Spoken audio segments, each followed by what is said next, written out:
What is going on, chess YouTube? In today's video, we're looking at an incredible game played between the GOAT Magnus Carlsen and his new rival Hans Niemann at the 2024 Speed Chess Championships. And here we go. In the game, Magnus Carlsen opens 1e4 best by test, and Hans Niemann does go 1c5 to Sicilian defense, and the sharpest response to 1e4. Now here, Magnus knight f3, threatening d4 with the open Sicilian, and Hans Niemann does go d6, potentially heading for a Najdorf variation of the Sicilian defense if Magnus did go d4. But instead, in this game, he does go bishop c4. This is a very popular anti-Sicilian line in the spirit of the Italian opening as white. And now here, Hans Niemann, knight to f6, pressuring the pawn on e4. d3 does defend the pawn, and then e6. Hans Niemann intending potentially bishop e7, then short castles with a very simple and very solid setup as black. Now here, Magnus, bishop b3, getting out of the way of that future d5 advance from Hans, and now bishop e7, and both sides do castles. So, castles and castles on the board, and we are arguably out of the opening phase of the game, and the middle game is about to start, as both those kings are safe on g8 and g1. Now here, Magnus, he starts by expanding on the queen side with the move a4, clamping down on a future b5 advance from Hans Niemann, so a solid choice. And Hans here, he has many different playable moves. For example, d5 and e5 are good, knight c6 is also good, but instead in the game, he does go b6, intending bishop b7 with the fianchettoed of that light square bishop on this long diagonal right here. Now, Magnus, on move 8, he goes c3, a very typical move in the Italian opening and in this line as well. The idea being he potentially wants to go bishop c2 and then d4, breaking in the center and getting those very strong pawns on d4 and e4. And so far, Magnus does have a tiny bit of an advantage so far in this opening. Now here, Hans Niemann, bishop b7, putting additional pressure on that pawn on e4. And of course, d4 is not possible yet, as that pawn on e4 would fall to either the knight or the bishop. Now, rook e1 does defend the pawn. Of course, Magnus will need that knight on d2 as well before going d4. And now here, Hans, knight b to d7 and knight b to d2 for Magnus. So both sides getting all of their pieces into the game. Now here, Hans Niemann in this position, this is a very critical point in the game. The computer likes the idea of going, say, a6, rook c8, potentially b5 in the near future, typical Najdorf play. But instead, in this position, Hans Niemann, he busts out a crazy idea. He jumps in with the knight to e5, attacking the white knight on f3. And the reason this line is so crazy is Magnus has the option of just going knight takes e5, and then after d takes e5, Hans Niemann's pawn structure in the center would be permanently damaged. He would have those double pawns on e6 and e5, and those pawns could be targeted by, say, knight c4, putting pressure on that e5 pawn. Now, instead of doing that immediately here, Magnus, he does go bishop c2, a perfectly fine move. Of course, knight takes e5, followed by knight to c4, pressuring that new weak pawn on e5 after d takes. That would be the right idea. Instead, bishop c2, perfectly fine, perfectly playable. Now, Hans Niemann, rook to c8,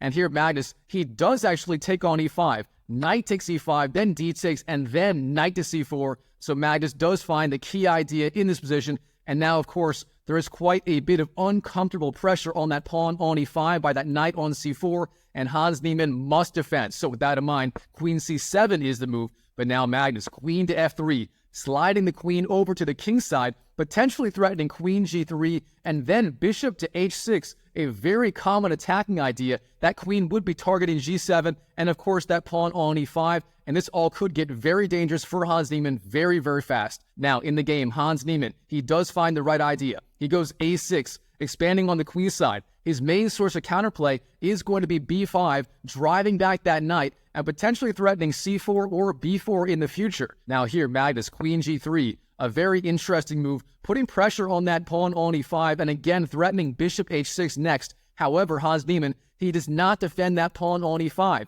Instead, he just goes b5, gaining space on the queen side, and again driving back that knight on c4. Now here, Magnus, he has the option of knight takes e5, but he doesn't do it in the game. The problem with that is black will have ideas like bishop d6, putting pressure on that knight, and if bishop f4, then say knight d7 could be problematic. So with that in mind here, Magnus, he does not take that pawn on e5. Instead, he just goes a takes b5, then after a takes, then knight to e3, jumping back with the knight, but this turns out to be a slightly weaker placement for the knight. Instead, the computer liked the idea of knight d2 or knight to a3. On a3, that knight would pressure b5, and on d2, that knight would have access to the f3 square. That would likely be a better placement for the knight. Now on e3, that knight is kind of blocked in by that pawn on e6, Both the f5 and the d5 squares are not available, therefore the knight not doing a whole lot yet in this position. Now here, Hans Niemann, here, he has a very strong idea, simply knight to h5, putting pressure on the queen, then threatening knight to f4,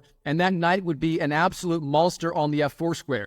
Instead of that, he did go c4 in the game, trying to get counterplay on the queen side as fast as he can. Now here, Magnus, he has the option of trading on c4. However, that would not be the best idea. Then that pawn on b2 would be a very weak backward pawn, and then Hans could apply a lot of pressure on that pawn with, say, rook b8, again targeting b2. Now, instead of that here, Magnus, he does go knight to g4. This being one of his ideas of knight to e3 in the first place, the knight going to g4, putting pressure on that knight on f6, and that knight on f6 is a key defender of the king side. If it falls, Magnus may have attacking chances in this game. Now here, knight takes and queen takes is the sequence. Magnus once again threatening bishop h6 with that checkmate threat on g7, and of course that pawn on g7 would be pinned to the king on g8, therefore g takes h6 would not be a possibility. But here, Hans Niemann, he finds a beautiful way to get counterplay going on the king side. Here the move, of course, is going to be f5, launching that pawn down the board, and now after e takes, then e takes f5. Here Hans Niemann gets those dual pawns on e5 and f5. They make a very strong impression, and now Hans Niemann, his plan is simple. Just push those pawns down the board. Maybe after d takes c4, then ideas like e4 and f4 will come into play. All right, Magnus here. The queen, of course, is under attack. It has many different good squares it can go to. For example, g3, h3, and h5 are all playable. In the game, Magnus does go queen to h3, a perfectly fine move. And now Hans Niemann, he has several different very dangerous attacking ideas. The top two computer lines are bishop c5 and rook to f6. Now, on f6, that rook does threaten rook g6, applying a lot of pressure on that weak g2 pawn. Of course, the rook and the bishop would be synergizing, and that bishop on c5 would put a lot of pressure on that pawn on f2. For example, queen b6 could be coming next, doubling up the pressure on that pawn. Now, instead of those ideas, here Hans Niemann, he does go c takes d3, a decent idea. Of course, the idea being after bishop takes, you can go e4. That's what was played in the game. Now Hans Niemann getting his pawns rolling down the board, and this diagonal for the queen opening up. However, the problem with this sequence is now that pawn on b5 is hanging. So Hans Niemann literally playing a pawn sacrifice. This was not necessary. And here Magnus, he just takes up that pawn. Bishop takes b5 on the board, by far the best move, taking the free pawn. And now Hans Niemann, he will have to prove compensation for that missing pawn. And according to the engine, he is still a little bit worse here. All right, the best move here for Hans Niemann, once again, is going to be bishop c5, applying pressure on that very weak f2 pawn. However, instead, queen b6 played in the game, putting pressure on the bishop, perhaps intending bishop c5 next. But this move turns out to be quite a bit weaker, as here Magnus, he does not have to go, say, bishop e2, bishop f1, and so on. Instead, he lunges forward with the bishop, not backward, forward, and he goes bishop d7, forking both the rook on c8 and that pawn on f5. Magnus Carlsen, the magician, forking everything in this game. Now, Hans Niemann, how does he respond? Well, he does not move the rook. If you move the rook, say, rook cd8, then bishop takes f5 would be deadly. You win that key pawn on f5, then the pawn on e4 becomes weak. Sooner or later, both of those pawns would fall. Then Magnus would have those two free pawns on the queen side, those pass pawns. That would be too much. That would likely decide the game. So with that in mind here, Hans Niemann, he finds a different idea. He leaves the rook alone and he counterattacks with the bishop. Finally, bishop c5 on the board. Now that bishop does target f2, f2 being a very weak point, and if bishop takes c8, again, bishop takes f2, forks the king and the rook, Hans Niemann would have very good counterplay. Now, very importantly, Magnus, he does not take that rook on c8. Again, after bishop takes c8, then bishop takes c2 or f2, that would be very dangerous. Instead, bishop e3 is the move, blocking that check once and for all. A very good idea by Magnus. And now Hans, he does trade on e3. Bishop takes e3, then queen takes, and then he trades the queens. Queen takes and f takes, and now finally, rook c to d8. Now here in this position, Magnus Carlsen, he is still up that one pawn, that being that one pawn on b5 that he won earlier in the game with this light squared bishop. And now Hans Niemann, he's going to be in a lot of trouble in this endgame. All right, from here, the move is bishop e6, hitting the king. The king must move. King to h8 played in the game. Of course, blocking with the rook is not recommended. But now Magnus, rook e d1, challenging black's rook on d8, challenging control of the open d-file. If Hans Niemann does lose control of the d-file, that would not be good at all. Now here Hans, g6, supporting that pawn on f5, the idea being if rook takes, then rook takes, that pawn on f5 will be defended. Bishop takes f5 will not be a threat, but Magnus, he doesn't mind one bit. He just slides back. Bishop c4, sliding back with the bishop, and now Hans, g5. His only chance to get counterplay in this game, of course, is f4, and then if e takes f4, then g takes f4, getting those two hanging pawns on f4 and e4. Then he can potentially push his e-pawn down the game and try to promote. But Magnus, of course, he's ready. He goes king to f2. He's ready for the f4 idea. Now f4 and then b4 for Magnus Carlsen, pushing his pass pawn down the board. Magnus knows pass pawns must be pushed. His number one idea is pushing that b pawn all the way down the board to b8. But will he pull it off? Let's find out. Here, Hans Niemann, rook c8, putting pressure on that bishop. The bishop must move or he must defend it. Now, real fast. If you do move the bishop b3 or wherever else, then rook takes c3 would win a pawn. That would be devastating, and Carlsen's advantage on the queen side would be significantly reduced. Therefore, with that in mind, the only good move here, and the move played by Magnus in the game, of course, is going to be rook to d4, defending the bishop with the rook. Now here, Hans, rook f d8, trying to remove the defender of that bishop, but now rook a d1 defends the rook. Now if rook takes, then rook takes back, and again, that bishop will be supported, and that pawn on c3 will not be attacked. Now here, Hans,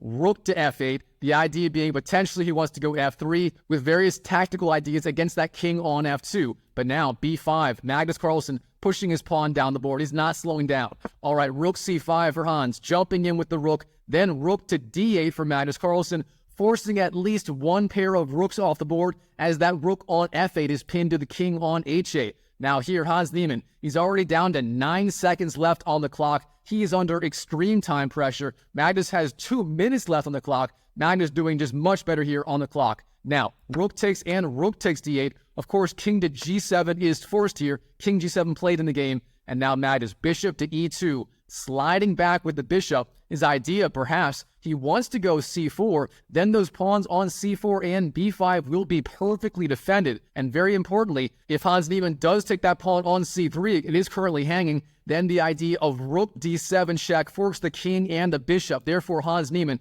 he doesn't fall for that trick yet. He goes king to f6, stepping out of that fork, but now c4 for Magnus. He has those two protected pass pawns on the queen side. Those pawns are just monsters. All right, bishop c8 on the board for Hans, but then rook to f8 hits the king and threatens that pawn on f4 indirectly. Now, king to e7, and now Hans, of course, is threatening that rook on f8. Therefore, the rook must move rook to h8, putting pressure on that pawn on h4. And now Hans Niemann is down to 4 seconds left on the clock. Things are not looking good for Hans Niemann. All right, bishop f5 on the board defends the pawn. Then b6, Magnus again pushing his b pawn down the board. Now bishop c8, Hans Niemann trying his best to defend. But here Magnus, he spots a beautiful tactical finish. If you like puzzles, pause video right now and find the key idea that Magnus played when Hans had just 1 second left on the clock, adding insult to injury. All right, hope you found it. The key idea here, of course, is b7, threatening b8, promoting to a queen. Now here, the only way to keep the bishop alive temporarily is bishop takes b7. That's what was played in the game. If you don't do that, either b takes c8 or b8, promoting to a queen will decide the game on the spot. Therefore, bishop takes b7 played in the game, but now Magnus, rook takes h7, skewering the king and the bishop on b7. The king will move, and then the bishop on b7 will fall. And for that reason, here, Hans Niemann, he resigns on the spot to Magnus Carlsen. He can't come back, being down literally a whole piece in the endgame plus a pawn. So wow, what a game between Magnus and Hans Niemann at the 2022 Speed Chess Championships. All right, Chess YouTube, I hope you enjoyed this video. If you did, smash that like button and check out this video right here, where Magnus Carlsen and Hans Niemann played an unbelievable game in the Sicilian defense in the 2024 Speed Chess Championships. If you enjoyed this video, I'm sure you'll love that one as well. So check it out, and I'll see you in the next video.